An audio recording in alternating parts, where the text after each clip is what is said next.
இன்னைக்கு காரச்சாரமான pepper chicken தான் செய்ய போகிறோம். வாங்க அது எப்படி செய்கிறதுன்னு பார்ப்போம். டேஸ்டியாக இருக்கும். நல்ல சிம்பிளான ரெசிபி. அதுக்கு 2 கரண்டி எண்ணெய் ஊற்றிக்கிட்டேன். இந்த எண்ணெய் காயட்டும். அது சோம்பு, ஒரு 3 கொத்து கருவேப்பிலை, 2 வெங்காயம் நறுக்கி வச்சுருக்கேன். பெரிய வெங்காயம் போட்டுக்கலாம். இந்த வெங்காயம் வதங்குறதுக்கு கொஞ்சம் உப்பு போட்டுக்கலாம்.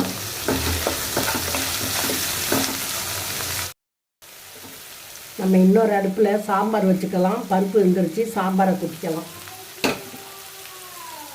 இதெல்லாம் போட்டோம்னா பெரிய வீடியோவாக இருக்கும், அதனால் அதை காட்டலை.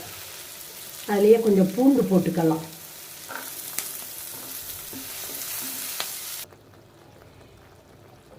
பெப்பர் தூள், மல்லித்தூள், மிளகுத்தூள், மஞ்சத்தூள், கரம் மசாலா பவுடர் இதெல்லாம் போட்டது வீடியோவில் உழுகலை, அதனால் போட்டாச்சு. கொஞ்சமாக தண்ணி ஊற்றியாச்சு. இப்போ 3/4 கிலோ சிக்கனு இதை போட்டுக்கலாம். கொஞ்சம் உப்பு போட்டுக்கலாம். இப்போ கிண்டி விட்டுக்கலாம்.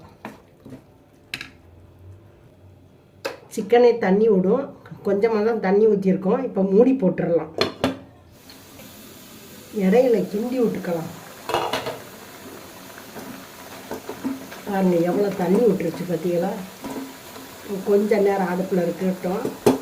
அப்புறம் மிளகுத்தூள் போட்டு இறக்கிடலாம். மிளகுத்தூளை தூவிடுவோம். மிளகுத்தூள் கொஞ்சம் காரத்துக்கு அதிகமாகவே நீங்கள் போட்டுக்கோங்க. இப்போ கொஞ்ச நேரம் அடுப்பில் இருக்கட்டும், அப்புறம் இறக்கிடலாம்.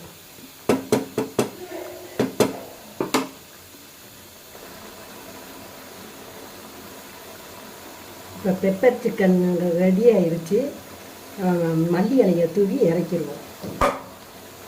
டேஸ்டியான பெப்பர் சிக்கன் ரெடி. இந்த வீடியோ பிடிச்சா லைக் பண்ணுங்கள், ஷேர் பண்ணுங்கள், சப்ஸ்கிரைப் பண்ணுங்கள். மறக்காமல் பெல் பட்டன் அமுக்குங்க.